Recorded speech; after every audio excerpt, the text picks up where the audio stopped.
उनकी कविताएं, उनकी रचनाएं आज भी हमारे कान में गूंजती हैं। ये तक की बात है, सब लोग कह रहे थे कि अटल जी विपत्ति में चले जा रहे हैं या वे अभी सुन नहीं रहे हैं, तब मैं पढ़ते हुए विनती करूंगी कि संबंधों को, अनुबंधों को परिभाषाएं देनी होंगी, ओठों के संग संग नैनों को कुछ भाषाएं देनी होंगी, हर विवश आंख के आंसू को यूं ही हंस हंस पीना होगा।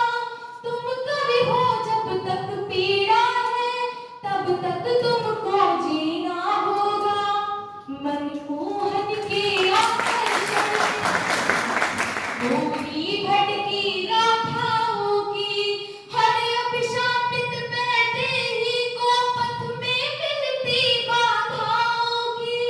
दे प्राण देह का मोह छुड़ाने वाली हाड़ा रानी की, मीराओं की आंखों से झरते गंगा जल पानी की। तुमको ही कथा सजोनी है, तुमको ही व्यथा पिरोनी है। अटल जी की ये पंक्तियां कह गई है कि तुमको ही कथा सजोनी है, तुमको ही व्यथा पिरोनी है।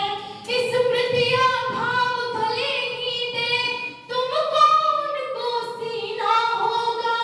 तुम कवि हो जब तक पीड़ा है, तब तक तुमको जीना होगा।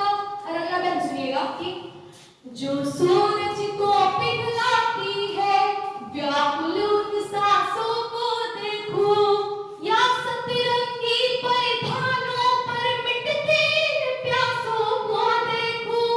देखूं आंसू की कीमत पर मुस्कानों के सौदे होते, या फूलों की तिहारों के पथ में देखो कांटे बोते। इन द्रौपदियों के चीरों से, हर क्रोधवधिक के तीरों से, सारा जग बच जाएगा पर छलनी मेरा सीना होगा। तुम कवि हो जब तक पीड़ा है, तब तक तुमको जीना होगा।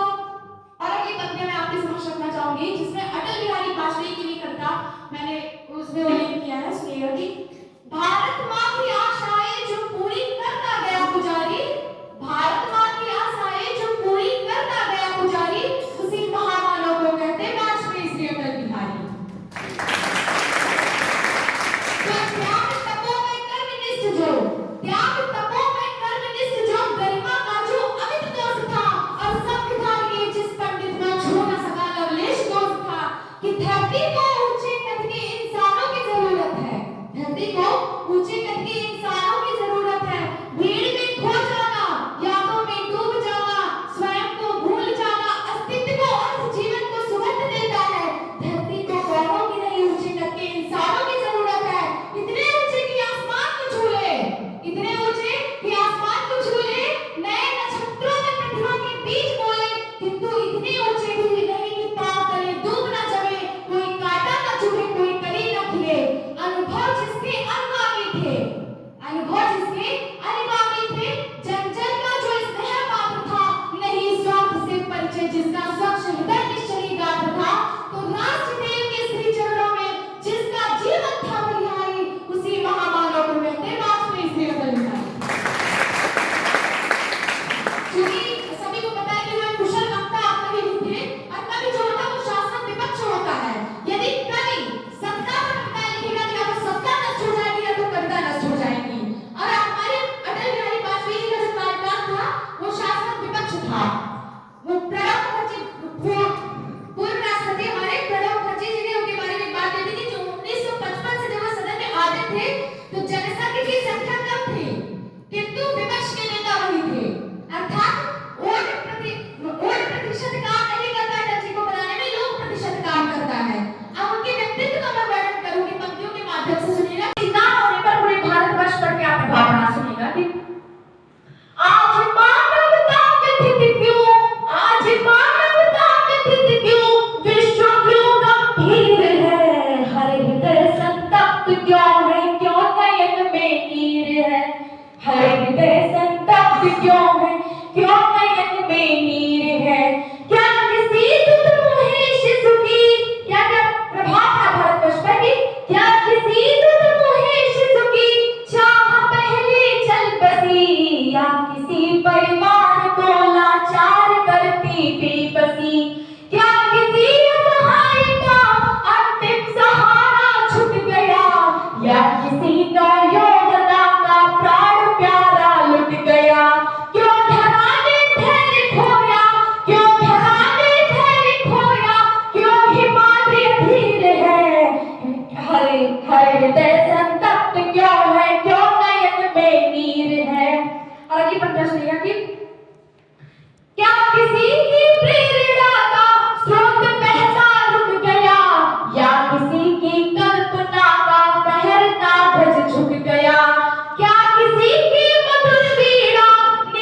से बड़ी हो गई।